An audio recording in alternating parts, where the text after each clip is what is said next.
there.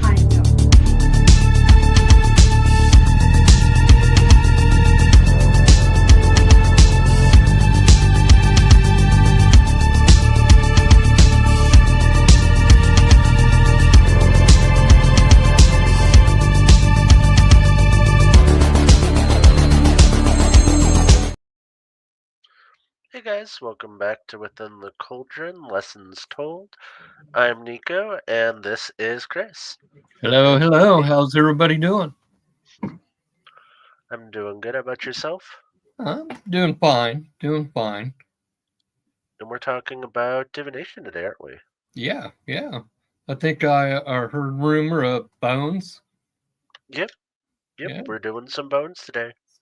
yeah. Something I've had very little experience with other than reading.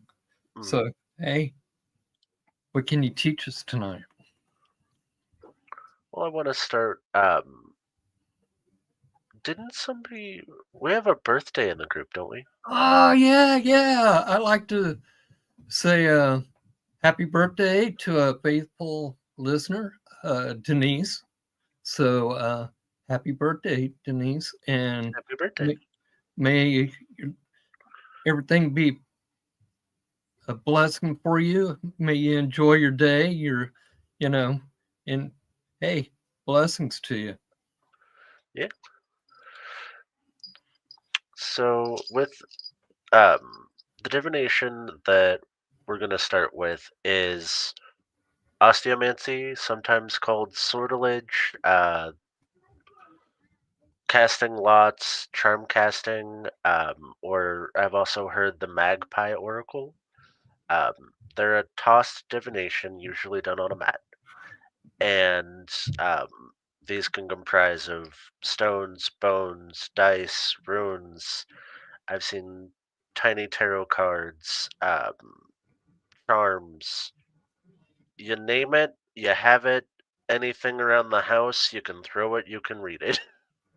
Wow. Um, so it's one of the oldest forms of divination aside from uh charbone reading, and it's kind of up there with tessomancy, um and reading the omens. Yes, and we got Wendy here, aka Cleomancy. There's a few other names too. Throwing dice is astroglomancy, um but whatever you call it, we're throwing them. So we are going to start out by doing a reading for Chris here with my kit. Um, and bear with me, I'm going to give you guys a table cam so you can see my mat here.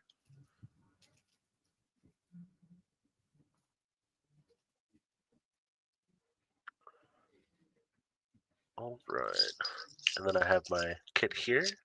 I keep mine in a bag, bowls, jars. Um, you can do whichever way you prefer. I don't like using a bowl because it gets very loud and clacky, and it can be kind of disruptive when you're trying to get into the zone. Um, but Chris, do you have any specific questions, or just want a general read? General reading. All right,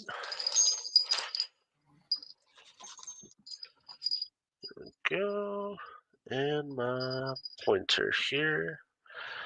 Right, and see if I can move y'all just a tiny bit closer. See what we got here. All right, so this is a circle mat, and the inner circle here represents the self. So everything that is within this circle is things that are close at heart or identify with what's going on with you internally. Farther out we get starts to deal the top half for me is the future.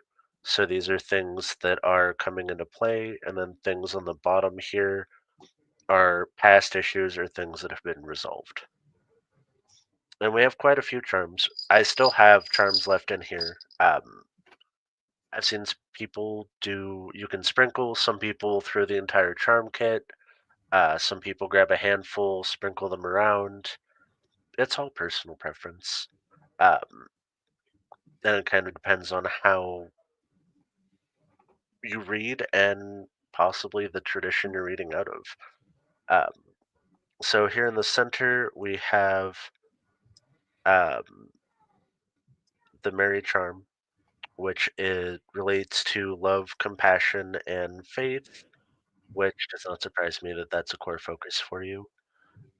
I am concerned because that is touching a knotted cord, which is an obstruction. Uh, and that signifies that there is some kind of blockage, possibly relating to your faith and your passion with it. And then here we have a shell, emotion, water, uh, psychic gifts, and dealing with some spirit activity. And that's coming in towards the past. So that this is showing that there's a lot of spirit activity going on over on this corner, actually. And broaching into the future here as well. So we have spirits of water and psychic intuition. I have our little gnome here, which represents spirits of nature, wisdom, and this is also one of my spirits are screaming at us kind of charm. And with how close these are to the center, you have a lot of uh, spirits around you that are asking for devotion. And we see that with the cross that's sitting right here underneath it. I don't know how well that's picking up there, but we have the cross, the water spirits, the earth spirits, and this is definitely a matter of heart. This is my rib bone here, and the rib signifies a matter that's close to heart, the home protections. And with the spirit's involvement here, I can definitely see that it's something that's very passionate and that's very deeply entwined in with yourself.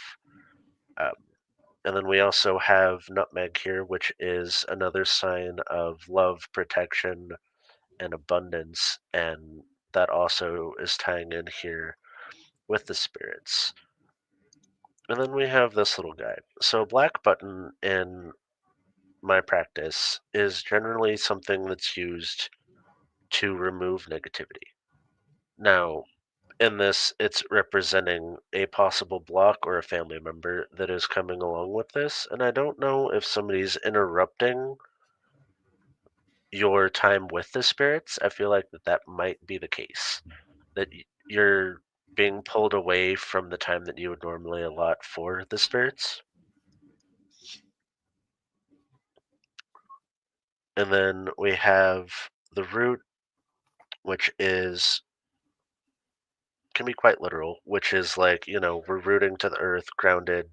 These are pointing towards things that we are coming to our core, and with it being connected here into the self, and also pointing at High John the Conqueror here, uh, which deals with kind of our path. So, this to me here is using your faith and dealing with the obstacles that you have at hand and going back to your roots in your practice.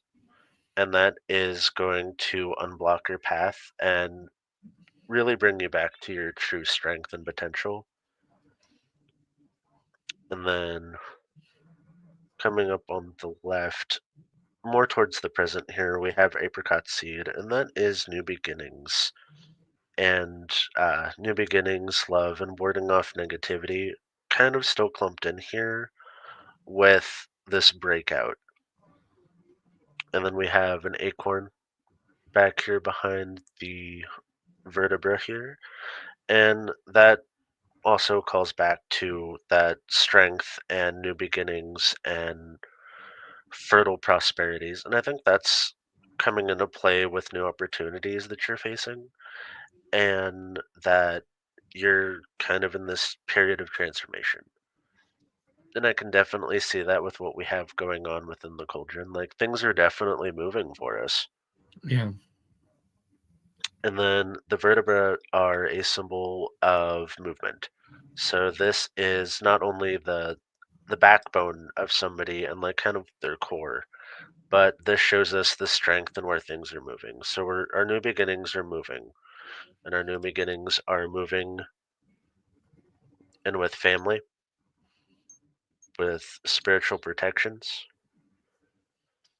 but we're kind of also at a crossroads here. So the domino is a two-sided, and this kind of shows that there is a dualistic path that may be approached, or we may have a decision to make on which way that we need to go. But ultimately, with where that's connecting, is connected with rose quartz here, which is one of my charms for love. And that we'll be, whichever way we make this decision, will be divinely protected, and the spirits will help guide us, but also that we're doing it out of love. Okay. Okay. Cool. I think I understand everything that you was thrown out there.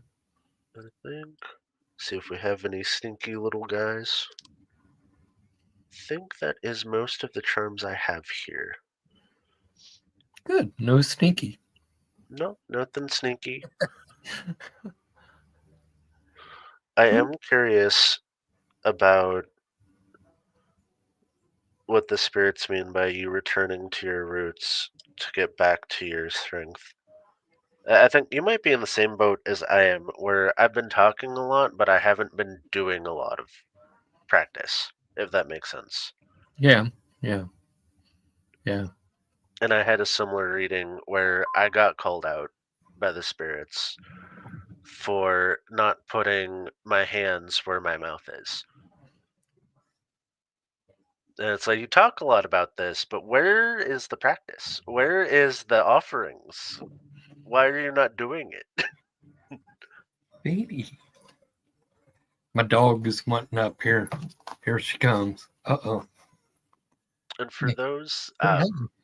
Say hi. Can you say hi? this is kind of what I was talking about with the base for the reading that I was doing. So this upper chart here, um, the inner, the outer, the past, the future, and the line of the now, is kind of what I was generally basing off of. So there's plenty of ways to read the mat specifically.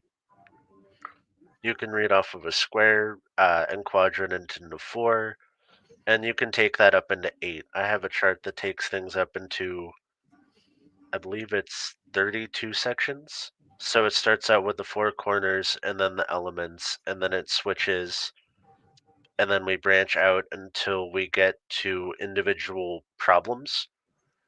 And I use that one specifically when I'm doing work on identifying if negative spells have been done on somebody and breaking them down and figuring out the how, the why, and or the how, the why, and what, and how to break those. So how long does it take to learn how to cast bones? It varies. So the like basic bone kit or like a charm kit is probably about 10 to 15 pieces, maybe 20. Um, and it's going to be different for everybody on what charms you're associating with what. On our Facebook page, I did put kind of like a really simple breakthrough of the different archetypes that we're looking for charms. As far as like you want an identifier for the self, love, money, luck, problems, spirit, faith, and things like that. And then we can start diversifying and building up a larger kit as we need over time. Yeah. Seems really interesting. Hmm. So are those the original pieces that you got with your kit? Yes. Um, so I started with. Let me pour these out and I'll segment and show you what I've added and what I started with. So my kit started with my bell, my brass charms, my wishbone, rib bone, finger bone, Buckeyes, Nutmeg, my shell, thimble, domino. I've added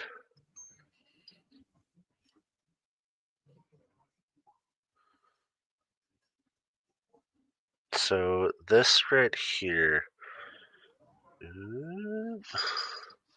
is what my kit started with, besides the rose quartz.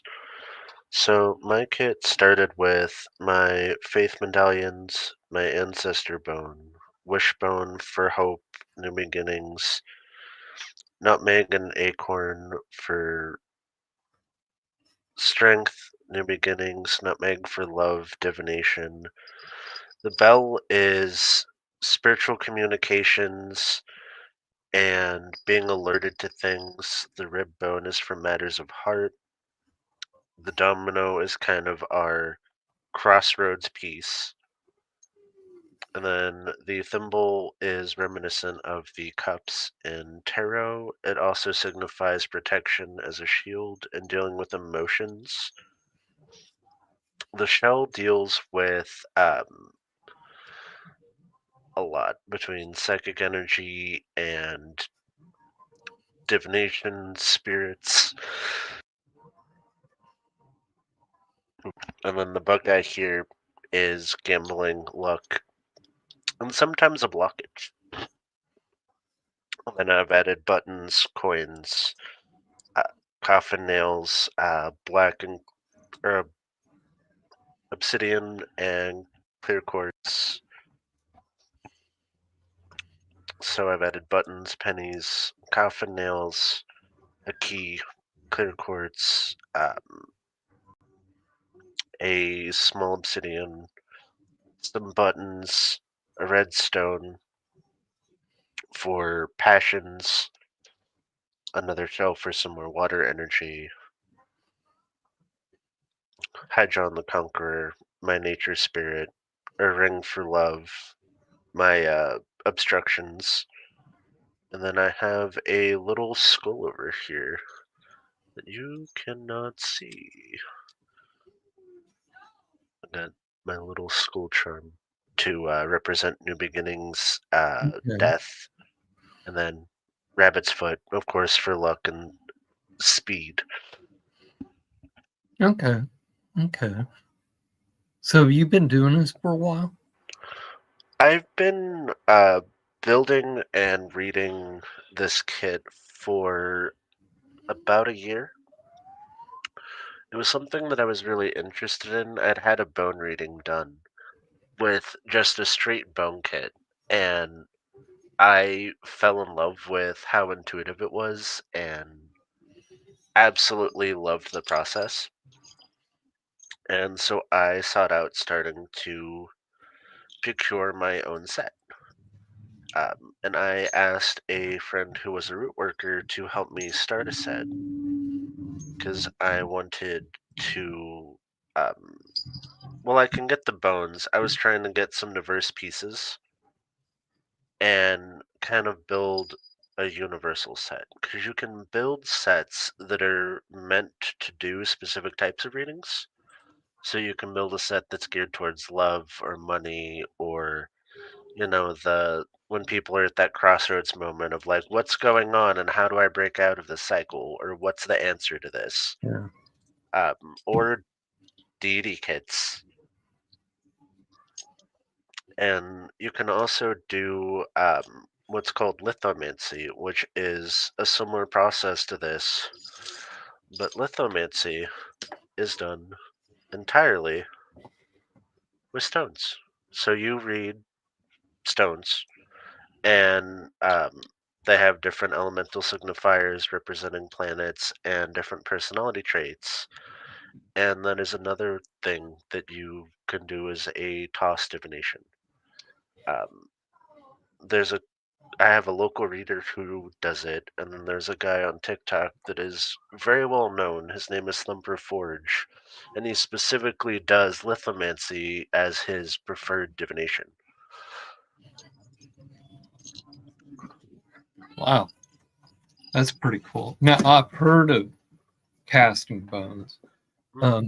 Wendy put a remark up here I was taught to saying look. that she was I taught was taught to different. read from the outside towards the center. Yeah, Interesting. Because I was taught to you read the matters of heart and then you work your way out from the past to the future. But it also depends on the map and the tradition base too. yeah. But that's interesting. I might have to look into some of the other styles on how it's done too. And then there's also you have your straight yes or no, and I'm sure some of you have seen the readers on TikTok that do bone throwing, and it's the easier method or the quick method for yes or nos is you have a handful of bones of the similar type, length, and you ask your yes or no question and you drop them.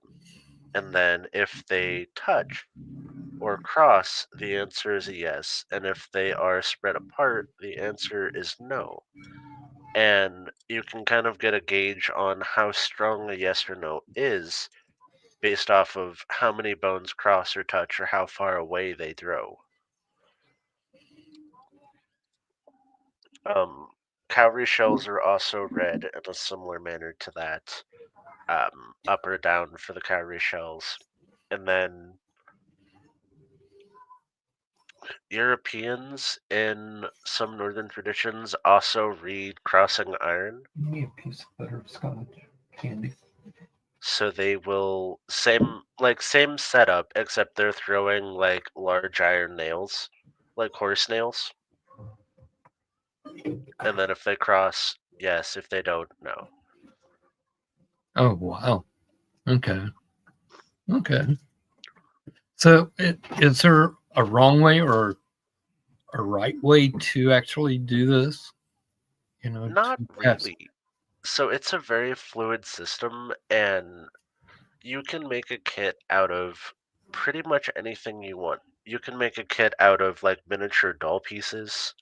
You know, the like the little mirrors, hairbrushes, doll shoes, things like that, bones, stones. You can make a vegan set if you want out of roots, seeds, and nuts. Um, Dice, runes technically kind of fall under this. There's even a form of tarot you can do using this, where they sell like little tiny wood tarot cards, and you can stir those and throw them if you choose. Uh, and it's a very intuitive style. I mean, there are flavored styles and there are differences from reader to reader, but I don't think that there's necessarily a wrong way to do it. I mean, because it's an intuitive divination system. Like, this is all crafting the story out of your intuition and out of things that have personal significance to you. It's more or less like a tarot.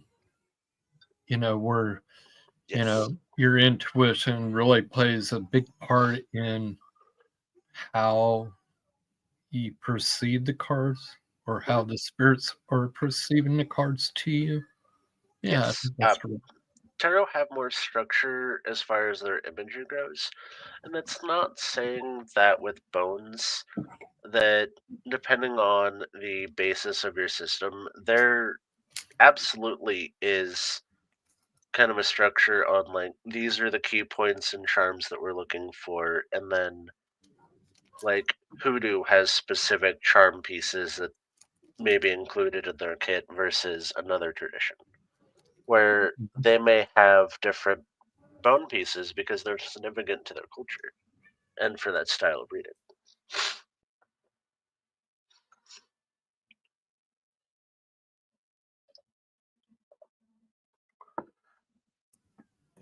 Cool, cool. I did.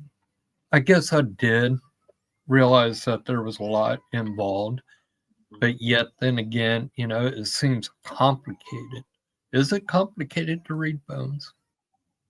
It is as complicated as you want to make it. So I have a fairly small kit, as far as like charm casting is concerned. One of the ladies that I know that does it has a bowl the size of my mat that she stirs, and then she tosses them onto her mat. She'll grab a handful. And this kit is probably 1,000 pieces. Oh, And Lord. like it's really cool. And like you can absolutely do a reading through the whole thing if you really, really wanted to.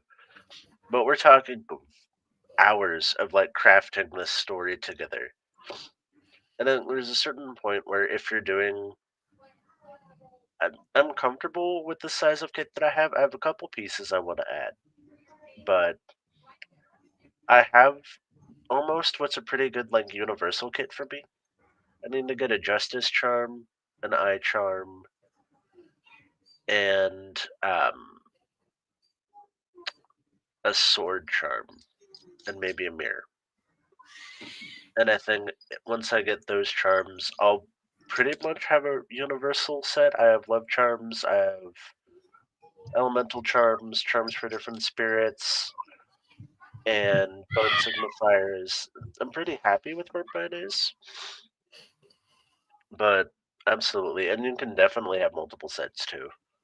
Um, I have a lithomancy set and kind of a mixed charm kit, but I'm also looking at getting a chicken set.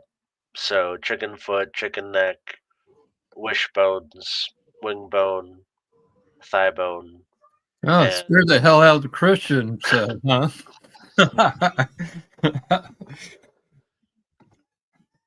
I didn't mean to turn anybody off on that.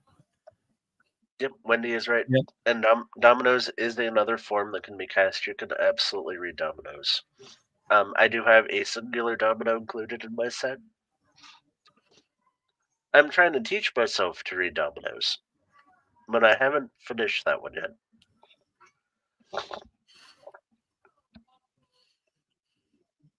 Huh. She has multiple sets. Oh yes, I've seen some of Wendy's bone throwing kits, and they're absolutely gorgeous. Yeah, yeah. Yeah, I've never really experimented with like thrown bones or anything like that. Maybe runes back in the early days, Yeah, but I'm more preamp with feeling an emotion where I have that connection with the divine. I could yeah, tell when good's coming my way, and I could definitely tell when bad's coming my way. So, for oh me, yeah, only thing that I use really would be like my teaching tarot that I got, a few years back, which I use to tell me what direction I need to go as mhm. far as like what I need to be learning, Oh yes, Wendy. as far as spiritually. And I have another set that is made for cutting out all of the Kabbalah symbolism and Mm, stuff like that, and it helps me out quite a bit as far as like I can perceive more of, hey, you need to work on this. yeah, I'm kind of a divination nerd. Um, I love the really weird divinations. So I tried tarot. I have multiple tarot decks, oracle decks. Can I read them? Kinda. I do really, really good at scrying divination. So one of my primary ones is capnomancy, which is divination by images and smoke, Hmm. and fire scrying, which is also a very, very old divination. Those are two of my favorites. And then a really weird one that I picked up from a folk practitioner is spilling the beans. Spilling the beans. hmm So Really? there's two divination kind of structures with it. You have yes and no. So the right side is yes, left side is no. You spill them onto a surface, and whichever side has more beans is your answer. Oh, And okay. then the other one is the casting method. So you're tossing beans onto a surface, and you're looking for shapes and signifiers. So you're looking for faces, animal outlines, patterns, and things like that within the throwing. Cool. Cool. And that one gets a little more in depth on things, but also still they're very intuitive driven. And I'm one of those people that I will constantly point out seeing faces and things and animals in weird places in like tree bark or rust rings or the weird ones. And just Yeah. be like, don't you see the face in that? Isn't it cool? Yeah. And scrying Yeah. mirrors. Yeah. I've Uh, I watched a woman one night. She was talking about self, mhm, and there was a fire, going, mhm, and you could actually see a pentagram form inside of that fire when she was talking about self. And it was mhm, really cool because I was the only one who was seeing it. I mean, it was so bold you couldn't deny it. A mhm. pentagram right inside the fire. Oh yeah, and I've had crazy like capnomancy. I get some of the weirdest and most like vivid images. Um, I've seen thrones in the smoke. I had a like pointed hat, like Viking era man in a boat. I've seen the winged goddess show up in the reading. I've had land spirits show up. And in photographs, I have photographs of these like spirits showing up, and it's a really cool and really validating thing for me as somebody who does readings that I get this sneaky little still image, and it's like, oh my god, like it's in the picture. Yeah, yeah, that's really cool. Are you any good with scrying mirrors? I was never very good with scrying mirrors. I'm pretty good at it. The I enjoy most scrying. So my recommendation with scrying mirrors is that you want a dark room with like one candle forefront behind the mirror. So you don't want it on your side, you want it sitting behind the mirror. And then it takes about 15 to 20 minutes staring into the mirror for you to start getting images, and it's going to be towards the outside of the mirror. Mm-hmm. But it takes about 20 minutes or so for you to really kind of get into that trance state and start seeing objects. Um, and sometimes, like, the mood's just not good, and you might not see anything. Um, and that's okay. Like I have sat there to do divination sessions and come out with nothing. And sometimes there's just no message. Or the energy's not right. Yeah. I think And a lot of my problem with scrying mirrors was I never had the patience, mm, you know. yeah, you have to sit there uninterrupted in like a quiet room with either like a droning melody or like whatever method you use to enter like trance states. uh, I don't think I was patient enough really to, my mind's always running, so, only time I really quiet down is during ritual time. Hmm. But there's Yeah. some it can be like meditation in a sense. Absolutely. Mhm. Yeah. But there's also like scrying divinations for people that can't do the quiet. Like if your brain's too busy and things like that, there's divinations you can absolutely do that don't require you to go into a trance work. There's kind of a modern one that's been going around called shufflemancy, which is either using like a shuffle option on like Spotify or the radio, an MP3 player, something like that. And you put it through to shuffle, and then whatever song it stops on is got an impactful meaning with the lyrics of the song. And that's a divination you can do while you're driving. You're at work, things like that. You have a question, skip through a couple songs, ask your question and skip through a couple songs, and then listen and see what happens. That one was really interesting to me because it like kind of goes on like this weird universal algorithm. That would be different. Hmm. That would be really different. For me, to get to what I would say, to that level, I have to center and ground really, really good. Yeah. Then I like to hear some music going around me Hmm. or outside where I can hear nature itself. Yes. Then, like, I feel that energy, then I just start listening to what is going around me, which tells me what I need to know. Hmm. I don't know if a lot of people can relate to that, but you know, Oh yeah, and that's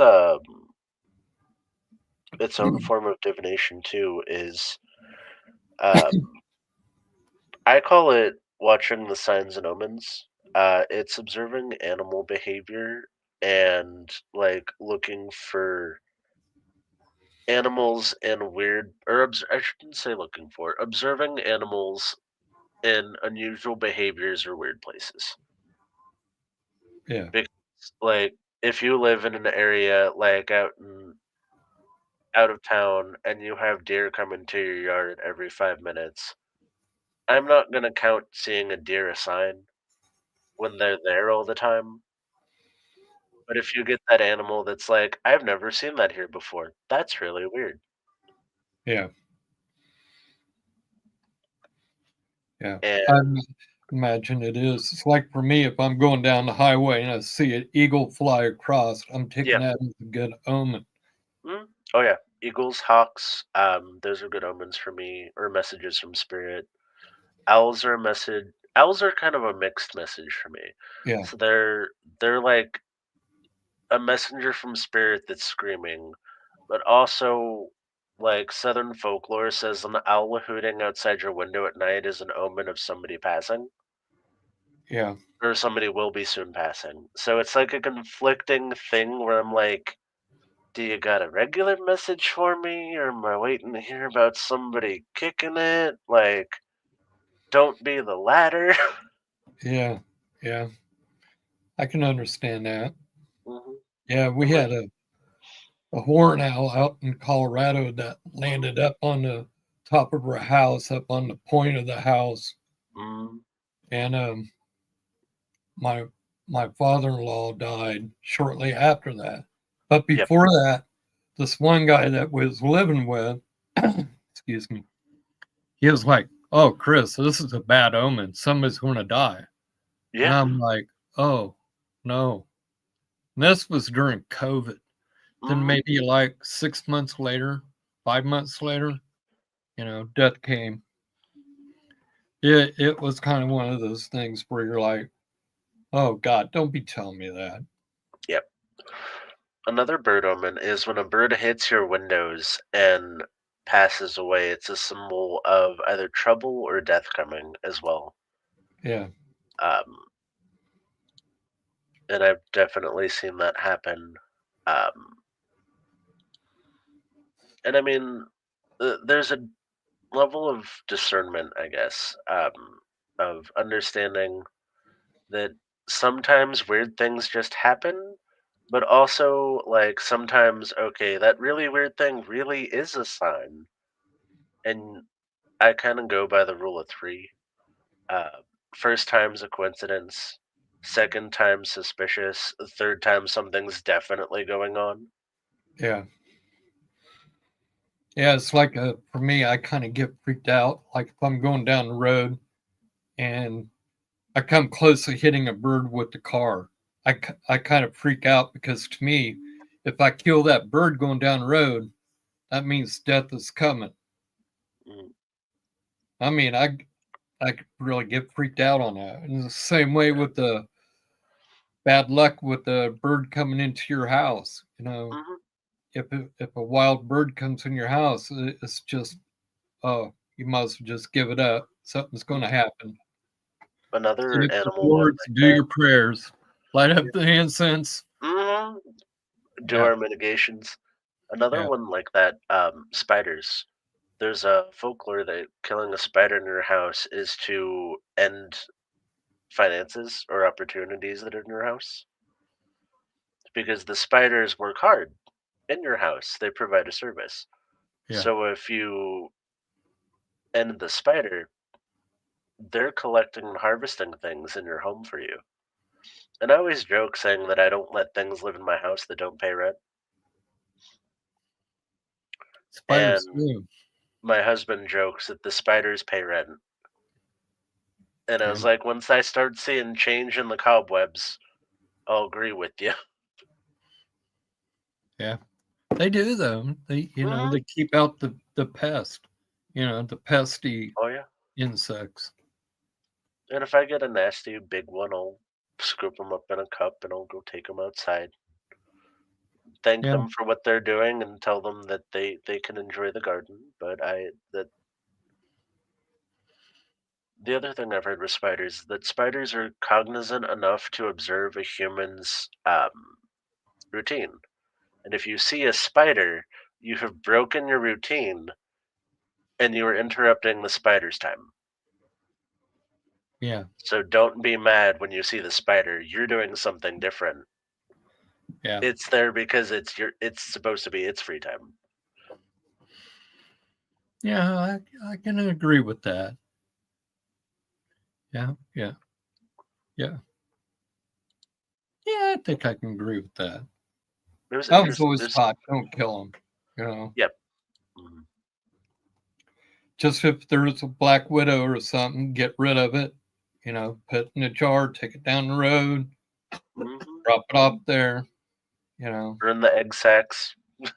yeah.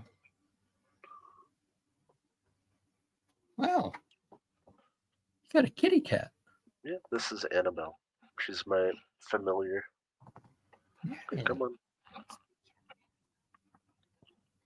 Yeah. Speaking of Annabelle, Chrissy's supposed to be talking to the grandson of the Warrens about Annabelle.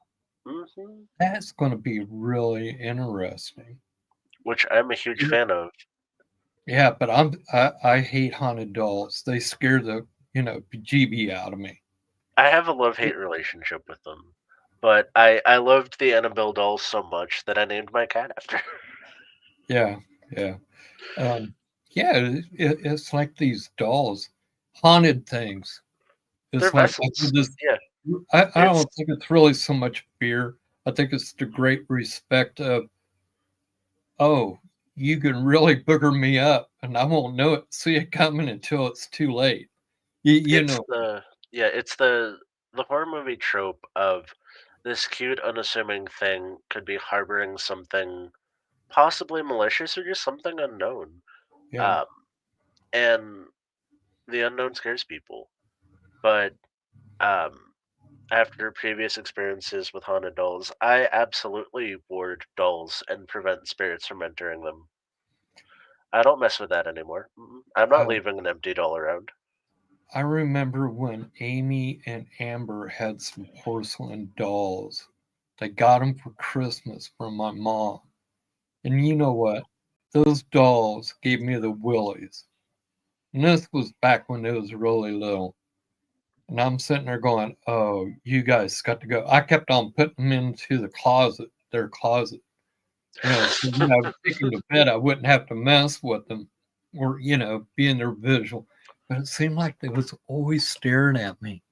Yeah. I'd go in and those eyes were just like, I'm like, oh no. Mhm. I don't even Now, know what happened to those dolls, but the funny thing is, like, things staring at me in my sleep don't bother me. So the tapestry that sits behind my desk is an owl with like 3,000 eyeballs on it. It's one of those like 70s psychedelic tapestries yeah. where the entire owl is just made of eyeballs. Oh and like God. different geometric patterns. But it's a fantastic ward. But also, yeah, I mean, it's a lot of eyeballs staring. But it's the what staring, I guess, is the problem. Yeah, I'm really interested in this Annabelle Mhm. um, I'm looking conversation forward to with that the one. one because I really want the Scooby Doo, Yeah, well, and but it I really because I've heard so many tales from so many different people, the movies. mm, What is the truth with this doll? yeah, we've seen the Hollywood portrayals and how that's been played up. Yeah, And the little that I know about the actual circumstances around the Annabelle doll is that they brought this doll in. They had some minor activity where they heard kids giggling and some movement, but the doll supposedly produces parchment paper and was like producing writing on parchment paper when no parchment was found in the apartment, which is intriguing to me because that's like a physical manifestation from a spirit, and those are rare. Um, like we see like physical touching, like objects moving and things like that. But for a spirit to physically produce an object is really interesting to me. yeah, but the question is that hearsay? Is that somebody's, you know, Mhm. Well, we'll find out. fiction, nonfiction? Yeah. What's the truth on this?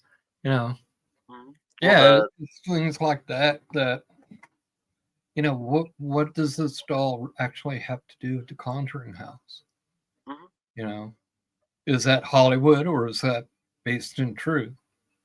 Well, the doll, from my understanding, it came from two girls had an apartment in New York, and they got this vintage doll, and it started giggling, and they would hear footsteps, and then it was producing writing on paper. They had one psychic medium come in and say it's the spirit of a little girl, and then later they contacted the Warrens, who observed an evil or proclaimed that there was an evil presence within the doll, took it, um, and then built a container for it, which is that sealed box that is made out of blessed wood and glass or church glass. So it's not even just like regular pane glass; it's glass from a consecrated church, and then it's blessed every week by a priest. And now the thing is on tour, going across the U.S. in a van, and the video I saw on TikTok, which was absolutely hilarious, is this case with the doll in the back seat, and there's a priest like Riding along with it, blessing two it. rows up, facing the doll with the aspersion, blessing the doll with holy water, and praying in the back of this van with the doll. Yeah, that And my question is like, is he doing that for the whole, 8-10 hour ride to wherever they're going between cities? Like, absolutely ridiculous. oh yeah, that would be a long ride. You know, Hmm. if you really Yeah. think about it. And then other questions of if the doll was so dangerous, why wasn't the doll exercised? Like, why did they bind it into a box but let the spirits remain? Why was the doll not exorcised by the Vatican? What was that? Hmm. Yeah, yeah. So what day is that, Chrissy? Thursday. Yeah, Thursday. yeah, Thursday. This Thursday. You know, hey, this. I'd look at it this way. I want to know the truth. Yeah. I know, I know that some people think like what happened with this doll on tour, the plantation burning, or the blue water. You know, I don't know about any of that, whether that's true or not. But I'm interested. Could it? Oh yeah, I'm kind of pro like I don't know if the doll would be able to do what people are saying that it can, um, given the bindings that it's most likely under. But also the concept of this doll being such a volatile, source of chaos that its mere presence in a location is enough to drive the local spirits into action is really interesting. But I also want to give credit to the spirits that were in slavery of the plantation, and that I think that they finally got their retribution. They finally got their payback. And that I hold absolutely zero remorse for the fact that that historical building burnt to the ground, knowing that it was built literally brick by brick in the hands of slaves. That, and if you think that it was a valuable piece of history, you can have that opinion. But I think that it held too many spirits on hand, Yeah. and that I'm glad that those spirits are free. Well, we hope that they're free. Sometimes spirits get bound to land. Well, You there's know. been a lot of root workers and voodoo priestesses have been going out to the site and doing offerings and libations and liberations for the spirits there. So I have hope. Yeah. Wow. Got a few more minutes left, but this Annabelle. There's something about that doll. It's like you see it in the movies, and it's a totally different doll Hmm. than what Well, is it's a actually. much different doll because the Yeah. the real doll is a, what is it, a 1960s Raggedy Ann, Yeah. Yeah. That's what I would consider it. You know. and like I I give them props for the movies because they made that doll scary as hell. I love it, Yeah. Yeah. It's but just like it's it's just like Chucky. mm, I remember when that show came on. Well, movie came out, and Michael was imitating it because he saw it on commercials on TV one time. And I went out and had a snoot full, and he was acting like Chucky. And I told Chris, I go, "Come and get this kid. He's freaking me out." I was all drunk and stuff, but you know what I'm saying. oh yeah. It's enough to set you up on edge. Mm, well, Annabelle's one of the five most famous and most active haunted dolls in the U.S. if I remember right, because it's her, Robert, and then there's a few others too. Who are the others?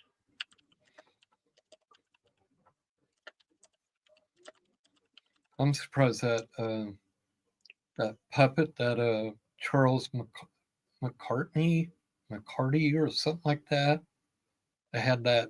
He was a ventriloquist. I heard that. There's a movie made about his too. So it's Annabelle, Robert the doll, Okiku, Ruby, and Letta are the most famous haunted dolls. Okiku's her hair supposedly continues to grow. She's kept in a temple in Japan. Um, Ruby is a doll that supposedly relocates itself and is in the traveling museum of the paranormal and occult. And Letta is a doll that uh, was found in a haunted house in Australia, and her full name is Letta Me Out. Oh hell no! No, letting me out. they can keep that one. That sounds like a totally different. Yeah, I wouldn't let it out anyplace. Nope. Mm-mm. I wouldn't have even. Why'd you name it that? Mm-mm. That's speaking things into existence that I don't think I want. Yeah. Well, it's like that doll that you guys had. Yeah, Amy was telling me all about it, and I was like, hey, you mhm, don't want to mess with stuff like that. It's just like, oh, it's yeah. all right. Nico's got control of it. That thing No, was that no. thing was It breathing was work. fire. It was moving out of my wards. It was physically in a warded box, and that damn thing was walking across my bed. It was knocking on things, and I have a video on TikTok of it moving. It attacked people. Yeah. And it was supposed to be a cute little girl that giggled and knocked on things. But God forbid I get a cute, like, innocent little haunted object. Yeah. Yeah. Yeah. And I Well, it's need to like, go back to that, see if that booth is still up at the consignment store, because I am interested to see what other things they have up there. But also, I want to go up there and do an EMF reading on some of those suckers. you going to go and buy a new doll, bring it back home? Maybe, maybe. Oh, brother, that'd be crazy. No, well, there's another booth there that I really love. They have a couple bone sellers, and they sell animal bones, but they also sell, interesting enough, retired medical pieces. So you can buy human bone, and I'm interested in incorporating something like that into my practice, but I'm very leery about it as well because the information I want before I would be willing to work with that spirit is probably way more than I'm going to get on a display tag.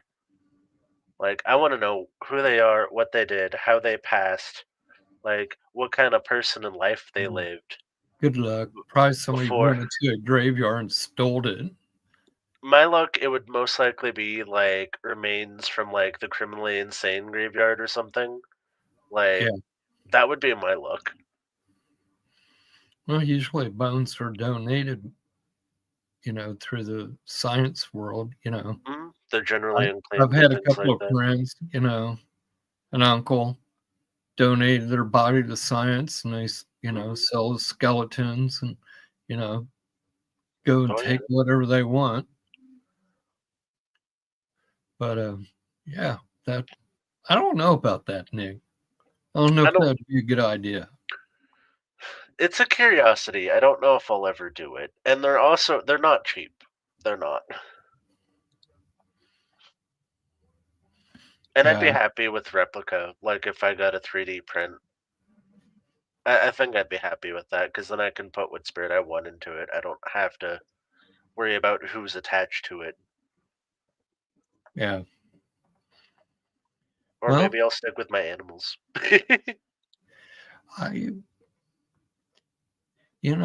that's something to think about. It Mhm. really is. It's like I've seen people use human skulls in rituals. I wouldn't recommend that. I've always used replicas, for Yeah, like salmon and stuff like that. Um, uh, I'm kind of skittish about using human parts. yeah. I'm conflicted by it. Like, am I interested? Yes. Is there like some historical and like folkloric uses for them? Yes. But I fear that I wouldn't receive enough information for me to do with them what I would want. And then I'm back in the haunted doll situation where I've got a spirit on hand that I don't really know about. Yeah, yeah, that happens. I'll Mhm. I'll stick with my tarot and you Yeah. know, center and grounding and listen to the wind. That's more my Mhm. speed than try to get information Oh yeah. through Well, human I think readings or anything like that. I might stick with my friend who we got a cow school up here, Yeah. and that's one of our house guardians. Well, you ready to call it a night, or you want to talk some Yeah, more? Or I think we can call it. We've had a pretty good. all right. It was Got through some interesting, good bits. Oh yeah. but yeah, Thursday night, uh, Ed and Lorraine's grandson's supposed to talk about the Annabelle, Annabelle. and I said Annabelle Amityville too. and Amityville too. Yes. Amityville Horror. Yep, the Yeah, Amityville yeah, House. yeah. Haunting in Connecticut. Everybody's going to get a good lowdown on truth of what actually happened. Which would be really cool. You're talking about a person who in a way was part of that history. So Oh yeah. it's going to be interesting. I'm be up on edge watching the TV Hmm. behind the scenes while Oh yeah. Chrissy and them is talking away about it. But yeah, It'll be fun. yeah. But you have a blessed night tonight, You too. and oh yeah, Denise, happy birthday, Hmm. Good night, prosperity, you and love guys. to you. Thank you for watching our show. Full But have a moons great tomorrow. birthday.